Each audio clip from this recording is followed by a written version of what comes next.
আমাদের সংস্কৃতি, আমাদের সংস্কার সর্বদা থাকবে আমাদের সাথে।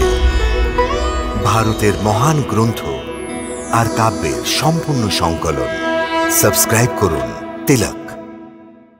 হে গান্ডীবধারী অর্জুন, আপনার কাছে প্রার্থনা করছি, আপনি আপনার শক্তি এবং সমর্থ দিয়ে আমার এই সন্তানের রক্ষা করুন।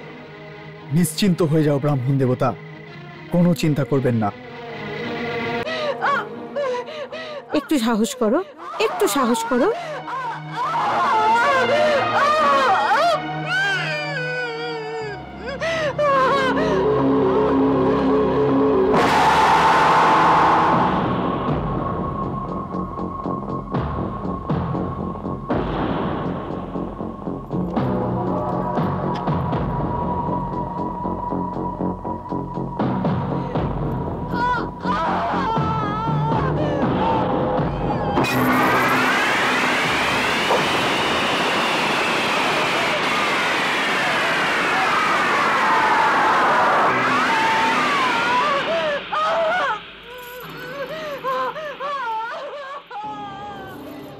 আমার এই তিনের কবচ আপনার গৃহকে সম্পূর্ণ নিরাপদ রাখবে।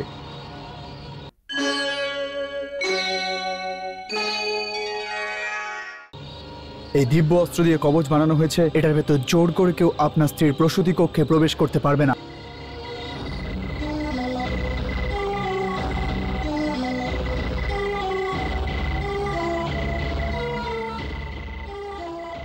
কিন্তু এই কবচ ভেদ করে কেউ এর ভেতরে প্রবেশ করতে পারবে না, আর এই কবচের বাইরেও কেউ যেতে পারবে না।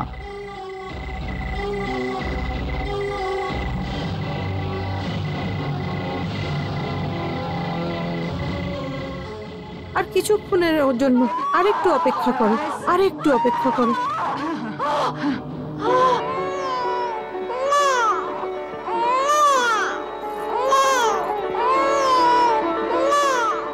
ব্রাহ্মণ দেবতা, আপনার সন্তান জন্ম নিয়েছে আর ও সম্পূর্ণ নিরাপদে আছে। আমি আপনাকে বলেছিলাম না যে আমি আপনার সন্তানকে রক্ষা করব? আমি আপনাকে রক্ষা করেছি ব্রাহ্মণ দেবতা। যাও ব্রাহ্মণ দেবতা, নিজের সন্তানকে দর্শন তো করে নাও।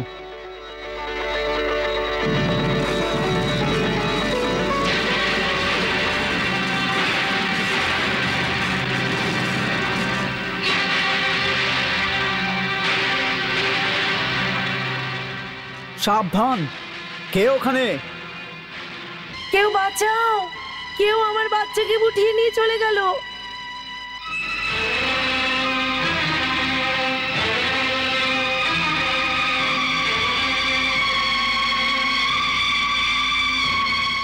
আমার বাচ্চা, কেউ বাঁচাও, আমার বাচ্চাকে উঠিয়ে নিয়ে চলে গেল।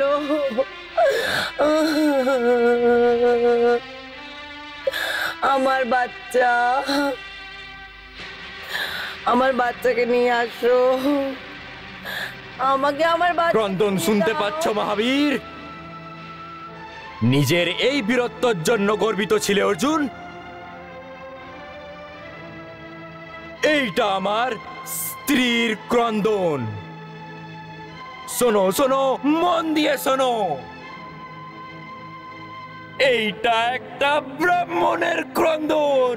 আমাকেও নিয়ে যাও, আমি জীবিত থাকতে চাই না, আমি জীবিত থাকতে চাই না। আমার বাচ্চা। এখন তুমি কি করে শুনতে পারবে? নিয়ে যাও। তুমি তো তোমার অহংকারে সবকিছু বলেছিলে, তাই না? আমাকেও নিয়ে এখন যাও। বলো, কোথায় গেল তোমার ওই গান্ডীব, আর কোথায় গেল তোমার ওই দিব্য কবচ? কিন্তু তুমি কি করে বুঝবে একজন পিতা এবং একজন মাতার ব্যথাকে, যার চারজন পুত্রকে তার চোখের সামনে হরণ করে নেওয়া হয়েছে?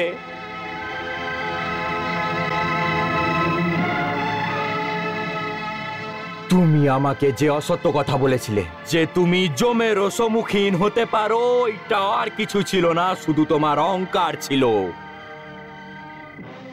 তুমি এই মুখ দিয়ে যে অসত্য কথা বলেছিলে, তার জন্য তোমাকে শাস্তি পেতে হবে মূর্খ। কোথায় গেল তোমার ওই বড় বড় বার্তালাপ, আর কোথায় গেল তোমার ওই রক্ষা করার প্রতিজ্ঞা? আহা, কি করে বলেছিলে তুমি যে সাক্ষাৎ ভগবান শঙ্করকেও তুমি এই বাহু দিয়ে নিজে পরাজিত করে দিয়েছিলে? তোমার এই অহংকারই আমার সন্তানের মৃত্যুর কারণ।